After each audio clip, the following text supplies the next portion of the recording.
नमस्कार दोस्तों, स्वागत है आपका मेरे चैनल पर मार्केट की इन्फॉर्मेशन पर। आपके सामने जो शेयर है वो है वेदांता लिमिटेड, जैसे कि आपके सामने दिख रहा है।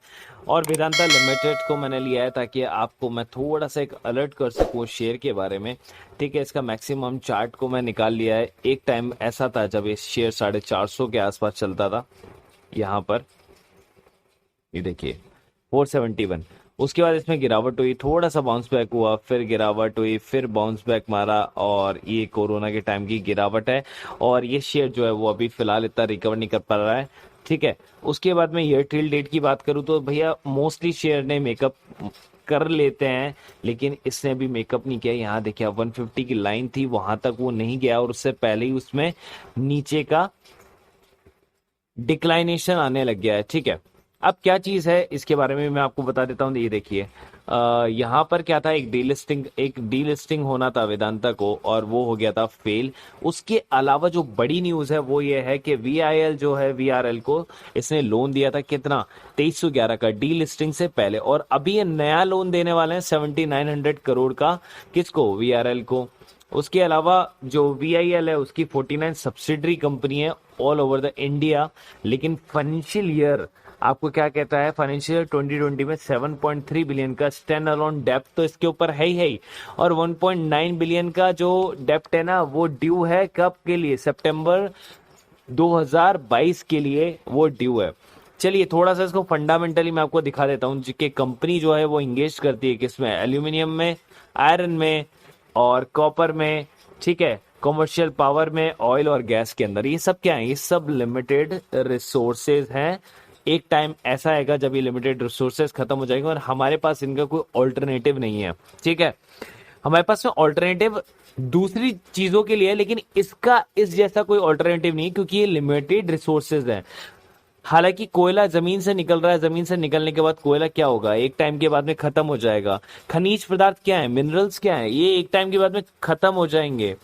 ठीक है, तो इसका जो मार्केट कैप है वो है 37,000 करोड़ के आसपास में। 52 वीक हाई लो 166 का बनाया था। स्टॉक का पी काफी ठीक है, और जो बुक वैल्यू 148 है उससे काफी नीचे ये शेयर है। ऑलमोस्ट आप कह सकते हैं 33% डिस्काउंट पर है। डिविडेंड कंपनी देती है। कंपनी का रिटर्न ऑन कैपिटल एम्प्लॉयड ठीक ठाक है, रिटर्न ऑन इक्विटी ठीक ठाक है, फेस वैल्यू 1 रुपए। देखिए ये शेयर मैं आपको क्यों अलर्ट करना चाह रहा हूँ, ये शेयर भविष्य के शेयर नहीं है, इसलिए मैं आपको अलर्ट करना चाहता हूँ कि अब तक जो है, अब तक तो इन्होंने सब कुछ काम कर लिया अपने हिसाब से, अब नहीं कर पाएंगे ये आगे।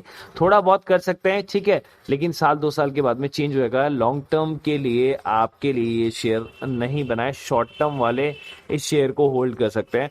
ठीक है, क्यों? अब मैं आपको बताता हूं क्यों। देखिए कंटीजियस लाइबिलिटी, देखिए भैया ये बैंक के पास होती है इतनी लाइबिलिटी, 33,000 करोड़ का लोन, 33,000 करोड़ की लाइबिलिटीज है। इतनी बड़ी लाइबिलिटीज कैसे पे करोगे? आज चाहे कंपनी कितनी भी अच्छी काम कर रही हो, लेकिन कंपनी के अगर ऊपर डेप्ट है ना, लोन है, तो कंपनी कितनी भी अच्छी हो सब खराब हो जाता है। भैया मुकेश अंबानी के पास में जब तक लोन था तो शेयर था 800 रुपए का। ठीक है, कितना था? 1.5 लाख करोड़ का लोन था ऑलमोस्ट, और कंपनी ने वो सारा चुकता कर दिया 1 साल के अंदर में। कंपनी डेप्ट फ्री बनी तो शेयर का प्राइस ऑलरेडी आसमान छू गया था। लेकिन अभी डेप्ट इतना बढ़ चुका है कि कंपनी का प्राइस आसमान नहीं छुएगा वापस। कंपनी के प्राइस को ऊपर जाने के लिए बहुत टाइम लगने वाला है। अब देखिए यहाँ पर एक चीज देखने वाली, वेदांता है और कोल इंडिया, मैं इन दोनों शेयर के बारे में बात करने वाला हूं आपसे। अब आप देखिए negative sales, negative net profit, negative. देखिए आप मेरे को बताएं कोई ऐसा फिगर है जो पॉजिटिव में चल रहा है? नहीं चल रहा, सब नेगेटिव चल रहे हैं, सब नेगेटिव, क्योंकि ये लिमिटेड रिसोर्सेज है और इनका टाइम खत्म होने वाला है। अब आप देखिए लॉस, 12,500 करोड़ का लॉस था, लॉस सीधा क्वार्टर के अंदर में। फिर उसके बाद प्रॉफिट बनाया इन्होंने 1,000 करोड़ का, लेकिन लॉस इतना बड़ा था कि बॉस के आप उसको मेकअप कर ही नहीं पाएंगे। ये देखिए 6,000 करोड़ का लॉस, फिर वापस लॉस। तो 2019 के अंदर तो कोरोना नहीं था, तब भी आपने लॉस ही खाया ना 6,000 करोड़ का। उसके अलावा आपकी शेयर होल्डिंग पैटर्न हम देख लेते हैं। 50% जो है वो प्रोमोटर्स होल्ड करते हैं।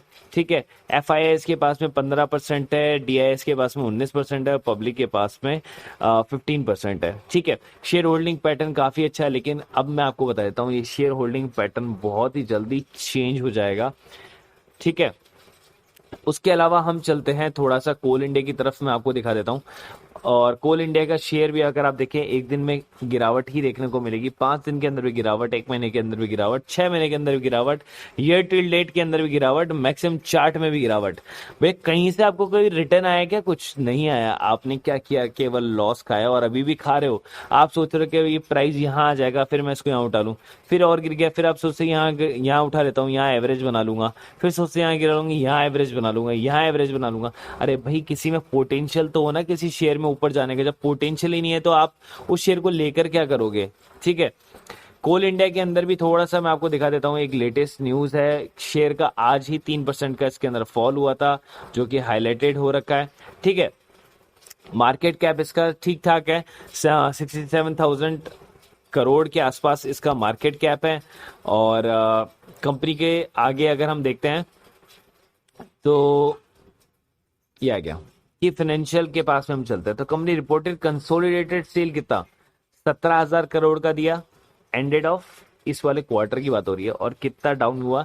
38% डाउन, अभी भी डाउन।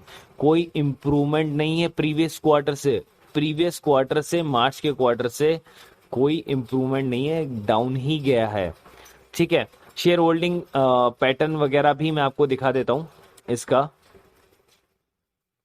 ठीक है। अब शेयर होल्डिंग पैटर्न को आप गौर से देखिए, शुरू में 80% था, 2018 के अंदर उन्होंने 72 कर लिया, 2019 के अंदर इन्होंने 70% कर लिया, 2019 के लास्ट में इन्होंने 69 कर लिया, 2020 में इन्होंने 66 कर लिया। तो भैया प्रोमोटर होल्डिंग डिक्रीज होती जा रही है।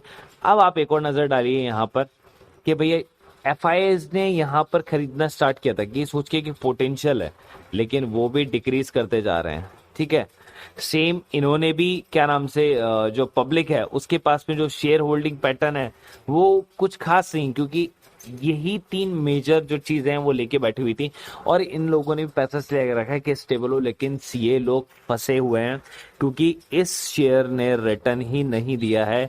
न के बराबर, क्या जीरो, क्या नेगेटिव रिटर्न दिए, नेगेटिव रिटर्न। ठीक है। अब आप यहाँ पर टोटल लायबिलिटीज की बात करें, देखिए हाईलाइटेड कर रखा है। टोटल लायबिलिटीज हो गई, बोरोइंग्स देखिए आप, भाई 6,000 करोड़ की बोरोइंग्स है। अब कहां से लाके देगी कंपनी? प्रॉफिट ही नहीं कमा रही, कहां से लाके देगी कंपनी? ठीक है। कंपनी के अंदर में जितने हजार का वो आता है, उतने हजार की तो वो बोरोइंग चली जाती है। ठीक है। कंपनी जो है वो काफी ठीक ठाक परफॉर्म कर रही है, एंड देन उसके बाद में फिर डाउन चला जाता है कंपनी का प्रॉफिट, फिर अब जाता है। कोई स्टेबिलिटी नहीं है प्रॉफिट के अंदर में। ठीक है।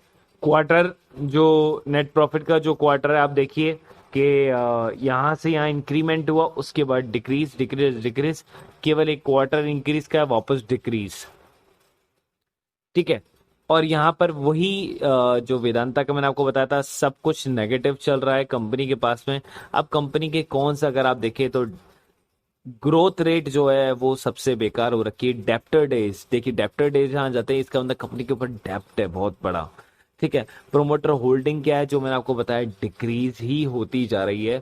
बस केवल कंपनी जो है ना प्रॉफिट अर्न कर रही है, इसलिए सर्वाइवल में है थोड़ा सा। लेकिन कंपनी यहां पर देखिए, मार्केट कैप 70,000 करोड़ के आसपास है। ठीक है। और कंपनी का करंट प्राइस क्या है? कंपनी का करंट प्राइस 114 है। लेकिन कंपनी डिविडेंड भी अच्छा देती है। कंपनी का रिटर्न ऑन कैपिटल एक्सेप्शनल है, exceptional. Return on equity exceptional, क्योंकि कंपनी बहुत ही तगड़ा प्रॉफिट कमा रही है। लेकिन आपके शेयर का प्राइस क्या हो रहा है? वो तो नीचे ही जा रहा है ना। कंपनी क्या कर रही है? कंपनी करोड़ों कमा रही है, लेकिन कंपनी आपको क्या दे रही है? ठेंगा। कंपनी का शेयर प्राइस आप नीचे आ रहा है। जिन लोगों ने 400 में खरीदा, फिर उन लोगों ने 300 में भी खरीदा, 200 में भी खरीद लिया, और कंपनी का शेयर प्राइस अब जाके 114 पे चल रहा है। कहीं पर भी कोई ग्रीन सिग्नल नहीं है कि कंपनी ने कभी भी ऊपर का एक भी कोई भी ग्राफ बनाया हो।